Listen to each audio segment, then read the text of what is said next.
Greetings, everyone, and welcome back to What's on My Mind. My name is Katie Ray. I wasn't around for a little bit, but I'm back because there's a situation that I'd like to address. Today's commentary is titled, Violence Against Women is Intolerable. First of all, let me take a moment to extend my heartfelt condolences to the family of the latest victim of violence in my beautiful island, St. Lucia.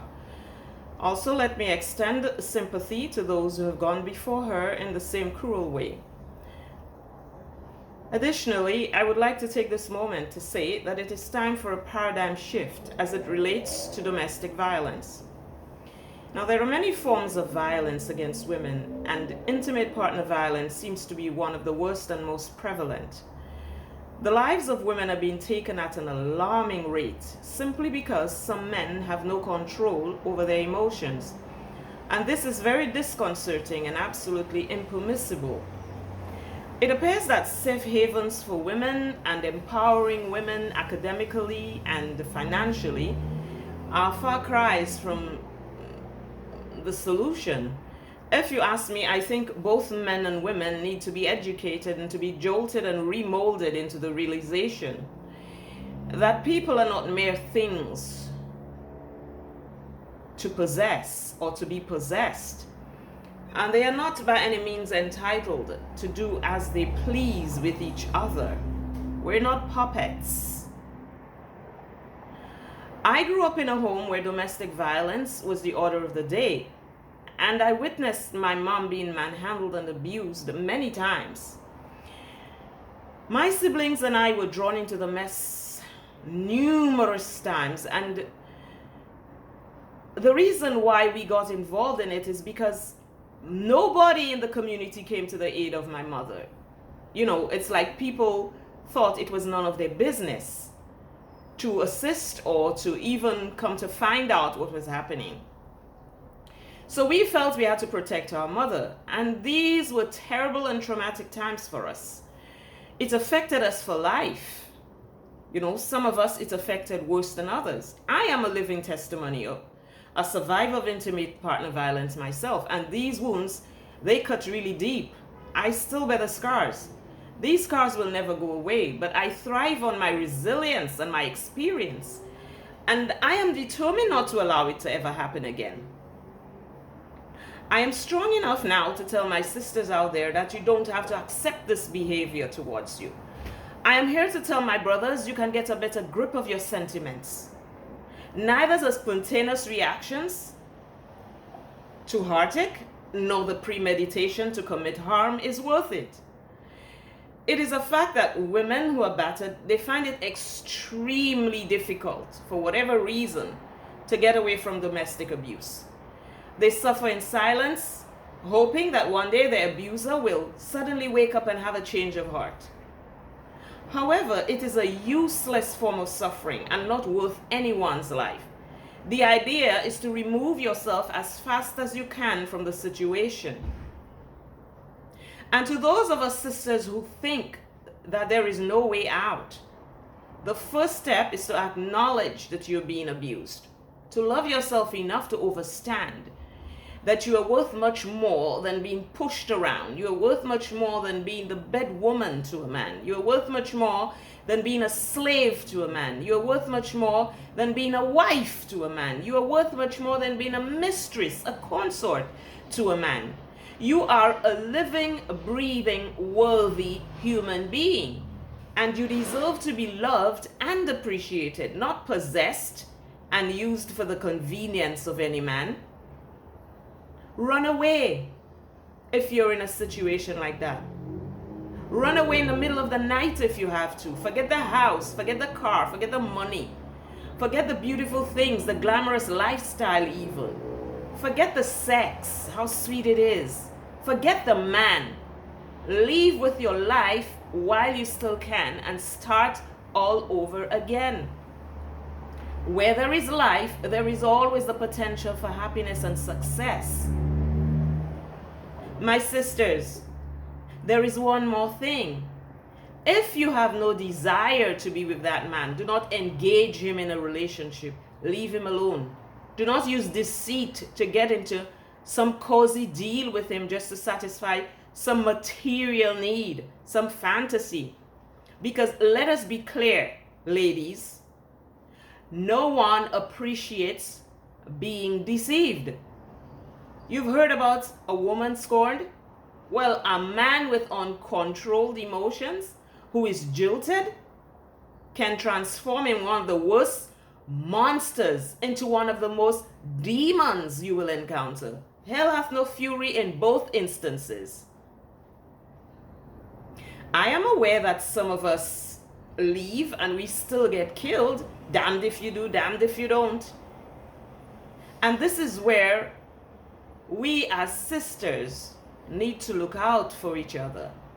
A woman who has been a victim of domestic violence, intimate partner violence, should always be supported and protected by the community, and more so by other women like herself. As a woman who has experienced or is experiencing intimate partner violence, you ought to take threats seriously. Stay away from your abuser. Even if he promised you diamonds from heaven and pearls atop it, don't fall for their apologies and their promises. An abuser always has justification for his behavior. There's always a reason why he's abusing you. And guess what? The reason is always you. You caused me to do that. He lives by that mantra. He believes in it. He's never wrong. You are always at fault. Members of the community have a very bad habit of turning a blind eye and saying, oh, it's none of my business.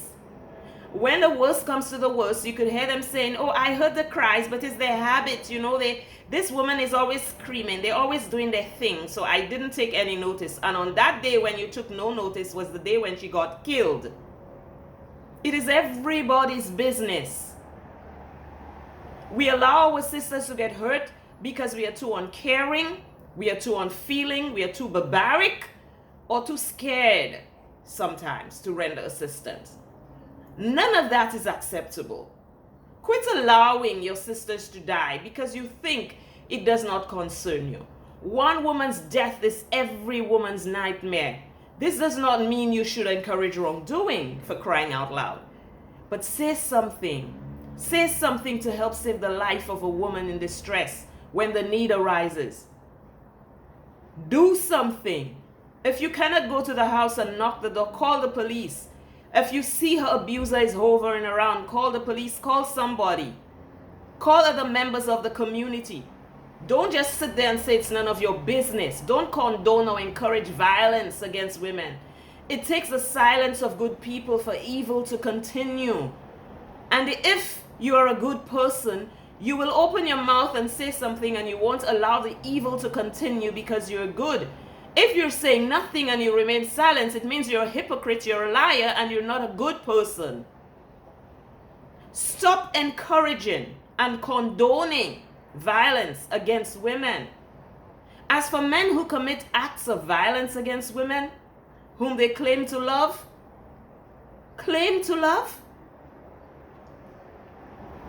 they ought to comprehend that women, one, are not property to possess. They are living, breathing, human entities with minds of their own. And you do not own them, my brothers. You can own your car and any other inanimate object in your life. But you cannot own any woman. No human being owns another. When you were born, there was no tattoo printed on any part of your body that made you the sole owner of any woman in particular. Number two, you are not ordained by God or any other power to treat women as if they are your servants, even though they may serve you. They are not your servants. Women are not toys or cleaning rags to be mistreated and discarded at will. You have no right to take the life of any woman because she chooses to move on from her relationship with you to a relationship with another man. 3, women are in no way obligated to remain in a relationship with you. Whether you feel that you're responsible for her happiness or not, whether you gave her the biggest diamond ring in the world, whether you gave her many millions of dollars, she's not obligated. There is no law that says she must stay with you. She has a mind of her own. Listen, guys, you lose some, you win some. Get over your egomaniacal selves for once. Number 4, for better or for worse are only words, and no promise made by anyone can stand if they do not have integrity. Remember these words. As it stands, there are deceitful and dishonest people in the world. So if you as a man feel unfair, or you feel unjustly treated, you feel cheated on, suck it up and move on, because there are consequences for every misstep in life. Enter karma. It is not your place to force anybody to keep promises to you, or to take anybody's life because you feel jilted. 5, a man who abuses a woman is a coward. Plain and simple. And because he's coward and he has this fear in him of losing, he will definitely create untold problems and unwanted results. That's the long and short of it. Number 6, your feelings as a man means nothing if you cannot control it. There is love and there is obsession. If you love a woman, your woman, as you call her, you will never hurt her in any way. You won't. Check yourself. Think, when you close that fist of yours and you punch her in her eye and give her a black eye, and later you want to make love to her, you want to have sex with her after pummeling her. This is not love. This is definitely not love. And some women like it like that. But let me tell you, ladies, this is abuse. You understand me?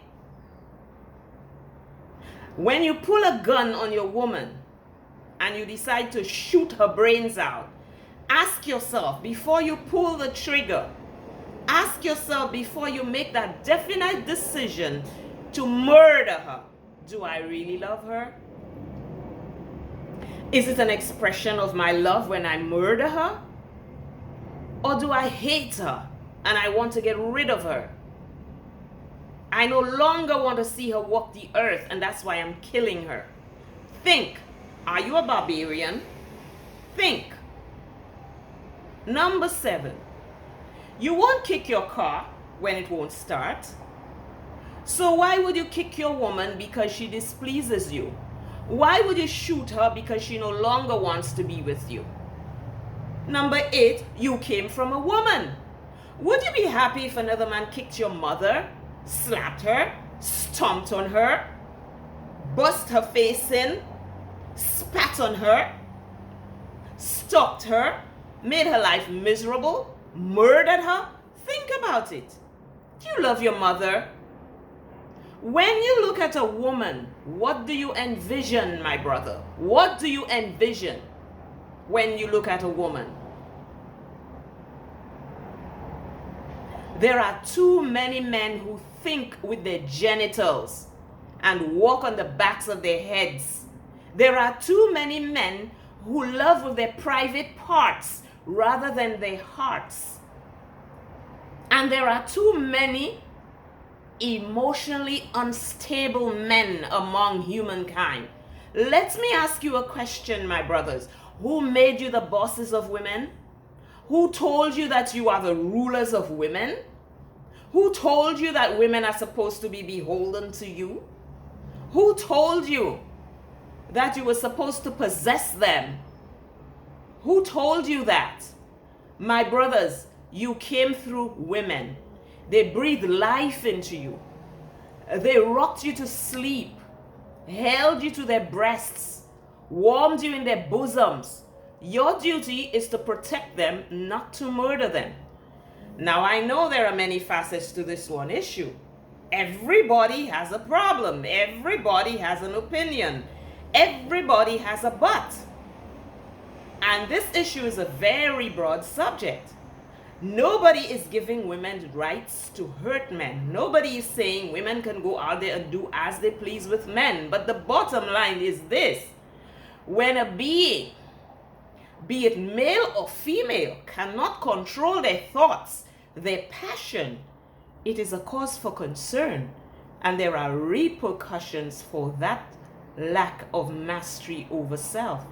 You men are bound by laws of nature. You are bound by the laws of nature to hold women in high esteem, just as much as they are expected to respect you.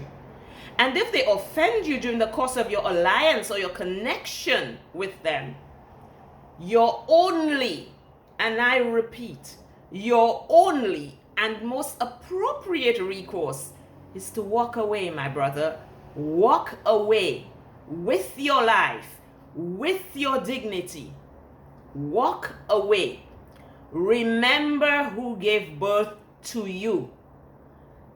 The next time you act out in a violent way towards any women or woman, remember the channel you came through to get into this world. Respect women. Violence against women is absolutely intolerable. Thank you for listening. See you again next time.